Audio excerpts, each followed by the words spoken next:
आज हम स्टार्ट करेंगे magnetic field due to an element of ring. ये पूरी रिंग है, रिंग में करंट फ्लो हो रहा है I। हमने लिया रिंग का एक एलिमेंट, कहां से कहां तक, N से N तक। ये एलिमेंट सेंटर पर कितनी मैग्नेटिक फील्ड देगा? तो magnetic field at the centre mu naught I theta upon 4 pi R। यहां याद रखना theta is always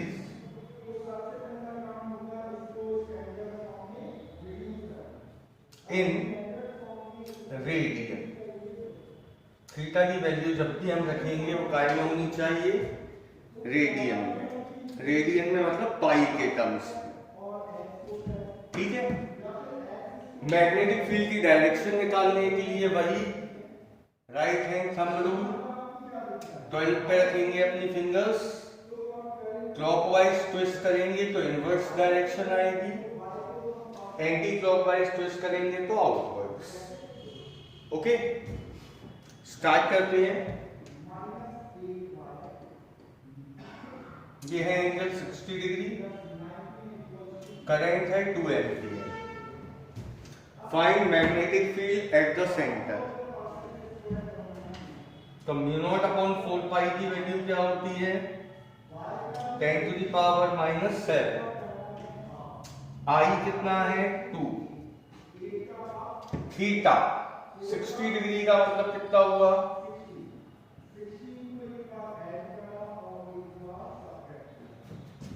pi by 3। ठीक, 60 डिग्री हो गया, पाई बाय 3 अपॉन में रेडियस गिवन है 1 मीटर। तो कुल मिला के आंसर क्या आ गया, 2 pi by 3 into 10 to the power -7 tesla. ठीक है, डायरेक्शन कहां होगी, इनवर्ट्स के आउटवर्ड्स। क्लॉकवाइज करंट है, डायरेक्शन होगी इनवर्ट्स। नोट कर लीजिए इसे। फिर इसी में हम सेकंड न्यूमेरिकल पे आएंगे।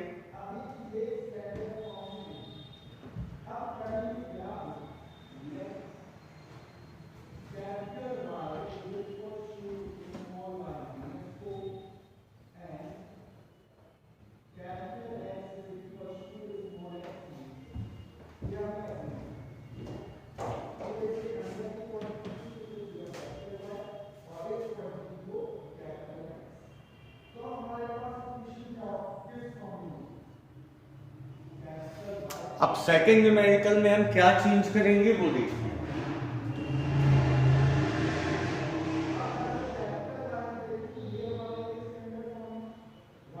ये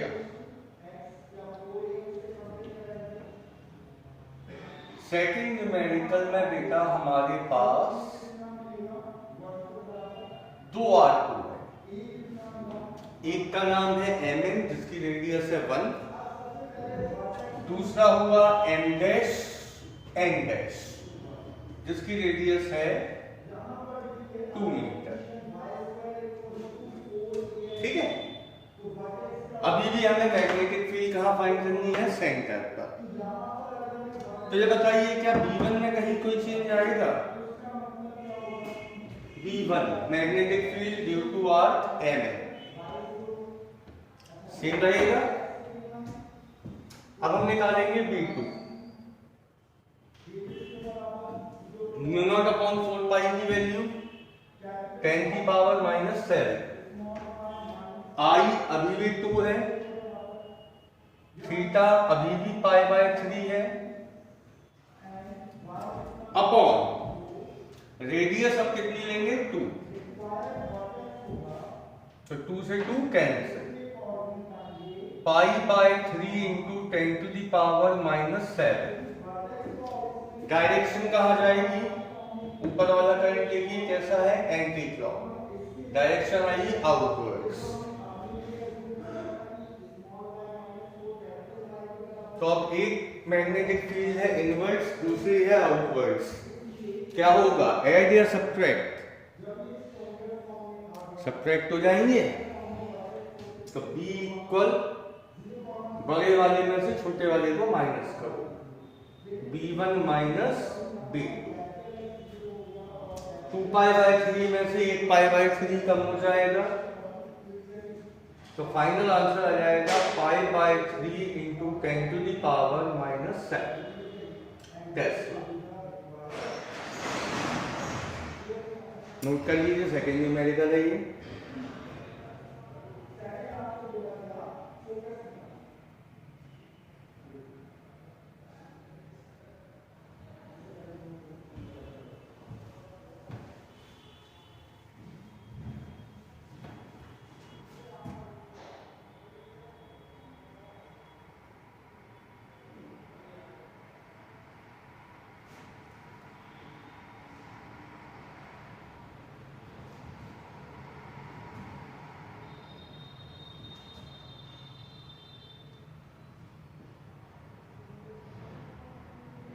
अब देखिए न्यूमेरिकल नंबर 3, यहां से करंट आया 2 एम्पियर, रेडियस है 2 मीटर, करंट दो पार्ट में डिवाइड हो गया, 1 एम्पियर 1 एम्पियर, वापस यहां हो गया 2 एम्पियर। मैग्नेटिक फील्ड निकालनी है सेंटर पर। तो इस क्वेश्चन में हमें कितने सेमी सर्किल दिख रहे हैं, 2।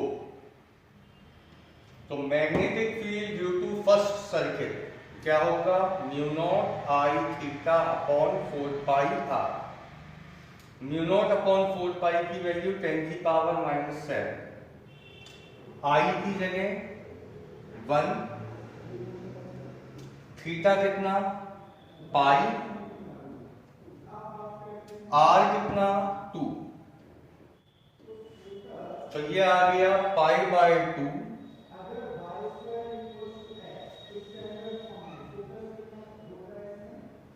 इंटू 10⁻⁻7। डायरेक्शन देख लें कहां आएगी, इनवर्ड्स। अब आते हैं V2 पर, दूसरे सेमी सर्कुलर आर्क पर। तो V2 की वैल्यू तो सेम आएगी,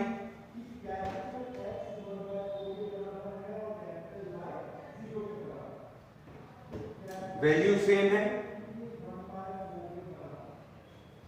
डायरेक्शन कहां होगी इसके लिए, outwards.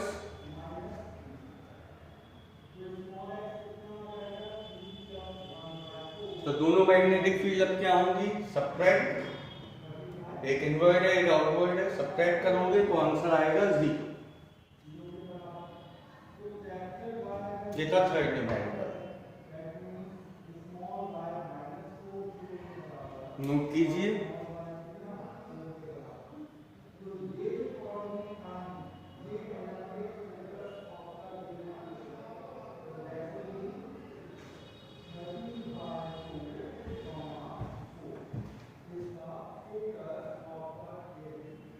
Fourth numerical,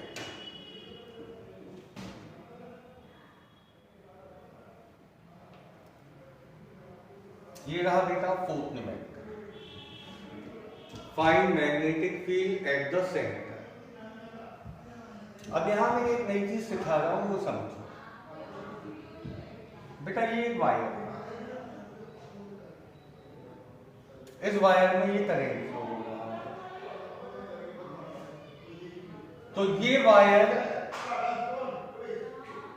r distance पर, परपेंडिकुलर डिस्टेंस r, ऊपर या नीचे, कितनी मैग्नेटिक फील्ड डेवलप करता है, B इक्वल μ0I/2πr। वायर अपने ऊपर और नीचे कितनी मैग्नेटिक फील्ड डेवलप करता है।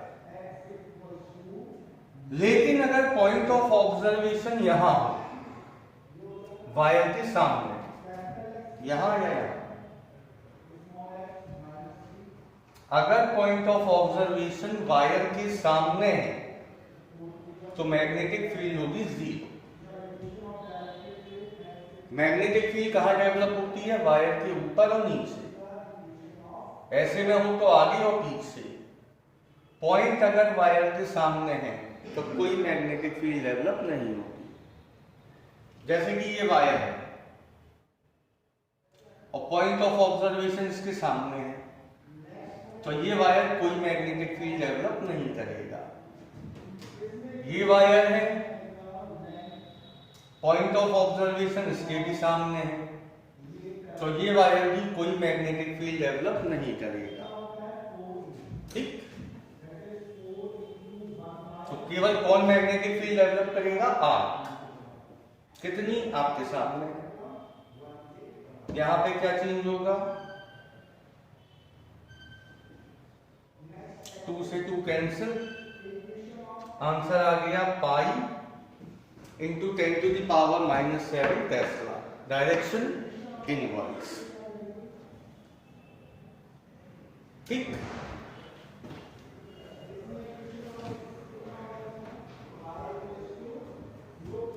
नेक्स्ट क्वेश्चन देखिए आप।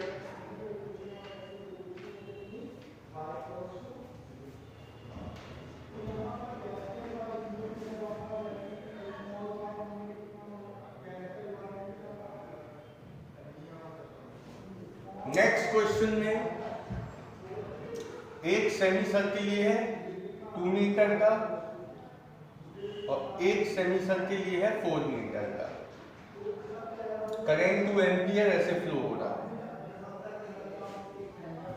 ठीक, आपको निकालना है सेंटर पर मैग्नेटिक फील्ड। तो मैग्नेटिक फील्ड कौन कौन डेवलप करेगा? स्मॉल आर्क और big arc. Small arc same magnetic field develop करेगा। अब बात करते हैं बिग आर्क की। तो बिग आर्क के लिए μ0/4 पाई होगा 10⁻⁻7, आई होगा 2, थीटा होगा पाई, आर होगा 4। तो π/2 इंटू 10⁻⁻7। डायरेक्शन कहां होगी मैग्नेटिक फील्ड की? इनवर्स।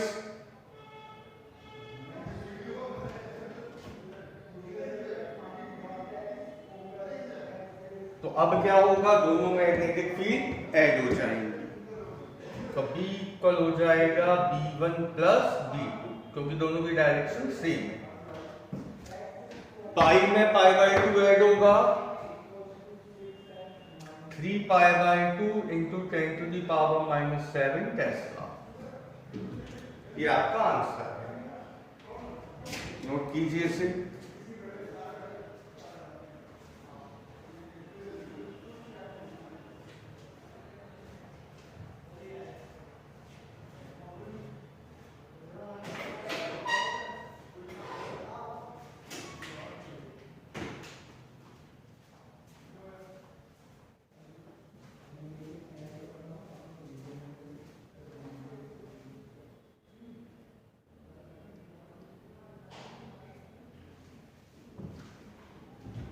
इसके बाद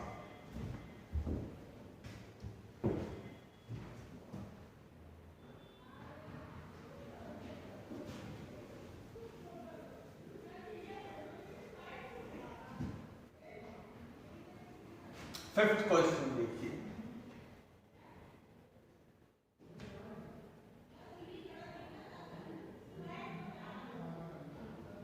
फिफ्थ क्वेश्चन में बेटा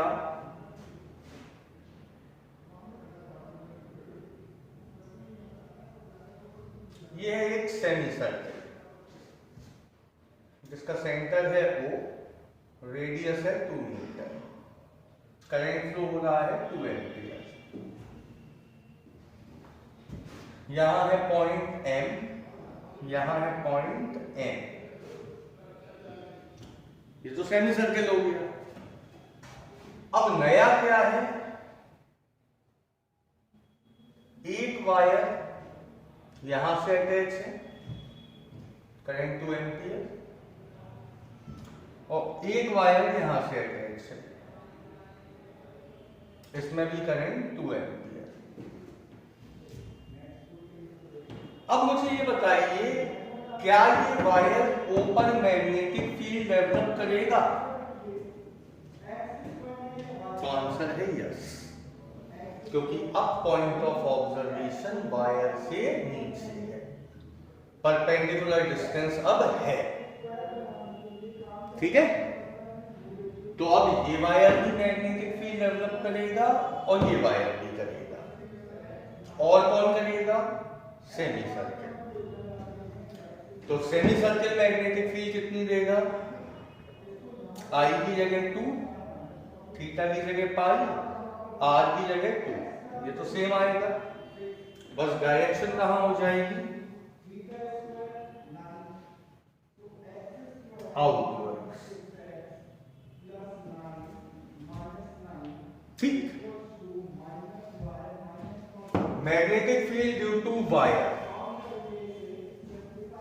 अब ये वायर इनफाइनाइट लॉन्ग नहीं है, क्योंकि एक साइड इनफाइनाइट है, एक साइड खत्म हो गया। तो magnetic field due to wire infinite M equal क्या होगा? Mu naught I upon 4 pi R sine φ1 plus sine φ2। Basic यही फॉर्मूला है। म्यू नॉट अपॉन 4 पाई की value 10 to the power -7, current है 2, R है 2, साइन, पहला एंड है infinite पे, तो पॉइंट ऑफ ऑब्जर्वेशन पे एंगल बनेगा 90। बताया था मैंने आपको डेरिवेशन में कि इनफाइनाइट पे जब पॉइंट हो तो ऑब्जर्वेशन पॉइंट पे एंगल होता है 90। और दूसरा एंड पॉइंट ऑफ ऑब्जर्वेशन के सामने है, परपेंडिकुलर डिस्टेंस पे है, तो दूसरा एंड कोई एंगल ही नहीं बना पाएगा। φ2 कितना होगा? 0। भाई φ1 क्या होता था? फर्स्ट एंड से बनने वाला एंगल, और φ2 क्या होता था? सेकंड एंड से पॉइंट ऑफ ऑब्जर्वेशन को मिलाने वाली लाइन पर बनने वाला एंगल। तो सेकंड पॉइंट यहां ना हो कि जब यहां हो जाएगा तो ये कोई एंगल नहीं बनाएगा। साइन 90 की वैल्यू 1, तो कुल मिला के कितना आया? 10 की पावर -7। डायरेक्शन के लिए right hand palm rule, thumb finger outwards, direction हो गई आउटवर्ड्स। सेम मैग्नेटिक फील्ड ये डेवलप करेगा, इसके लिए भी डायरेक्शन कहां होगी? आउटवर्ड्स।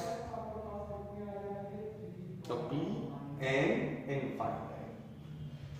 कुल मिला के 3 मैग्नेटिक फील्ड हैं, 1 2 3, तीनों की डायरेक्शन सेम है, तो B इक्वल हो जाएगा B1 plus B2 plus B3।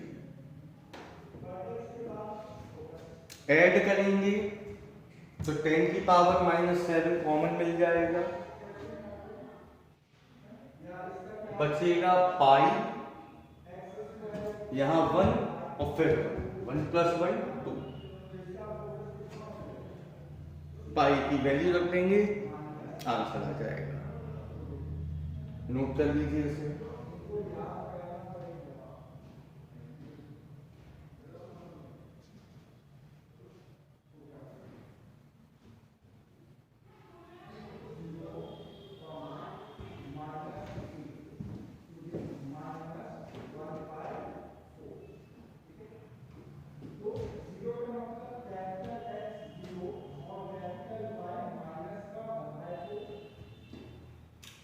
Question में देखिए मैं क्या चेंज करने जा रहा हूं।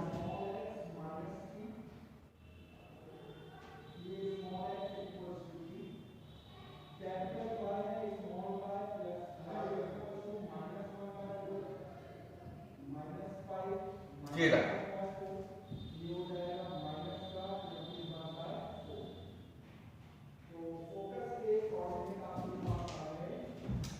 ये एंगल आपको गिवन रहेगा 270 डिग्री, मतलब 3/4 ऑफ सर्किल। तो बताइए क्या ये वायर कोई मैग्नेटिक फील्ड डेवलप करेगा? तो आंसर है नहीं, क्योंकि पॉइंट ऑफ ऑब्जर्वेशन वायर के सामने आ गया, ना तो इसके ऊपर है ना इसके नीचे है। तो ये वायर कोई मैग्नेटिक फील्ड डेवलप नहीं करेगा। ये वायर करेगा, पॉइंट ऑफ ऑब्जर्वेशन ऊपर है, डायरेक्शन रहेगी आउटवर्ड्स। तो एक वायर मैग्नेटिक फील्ड डेवलप करेगा, ठीक। Semi circle sorry 3/4 of circle के लिए mu naught as it is mu naught upon 4 pi, I की वैल्यू 2, थीटा कितना हो जाएगा 270 into पाई बाय 180, चलो 3 पाई बाय 2 आएगा, 2 से 2 कैंसिल, तो ये आ गया 3 पाई बाय 2। डायरेक्शन कहाँ रहेगी आउट, दोनों की डायरेक्शन सेम है, तो B equal B1 plus B2। Add करेंगे 10 की पावर -7 कॉमन मिलेगा, 3 पाई बाय 2 प्लस 1। अब पाई की वैल्यू रख दो तो सॉल्व हो जाएगा, ठीक है। नोट कर लीजिए इसे।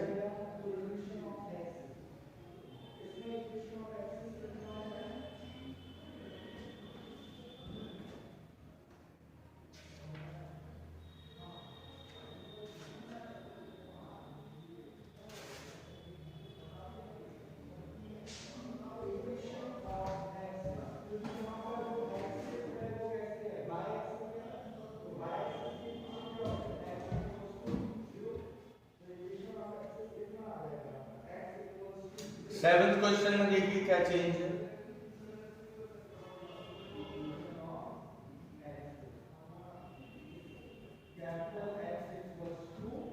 ये रहा सर्किल, 2 एम्पियर का करंट है, और ये रहा वायर, 2 एम्पियर का करंट। तो एक मैग्नेटिक फील्ड डेवलप करेगा सर्किल। सर्किल के लिए फॉर्मूला चाहो तो थीटा की वैल्यू यहां रख दो, सीधे सीधे कितना 2 पाई, तो कितना आ जाएगा 2 pi into 10 to the power -7, ठीक है।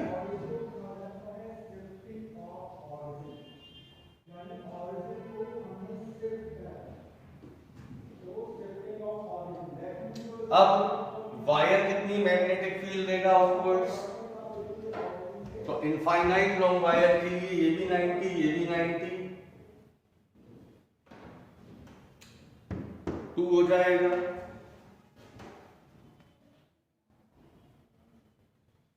To into 10 to the power -7, direction outwards,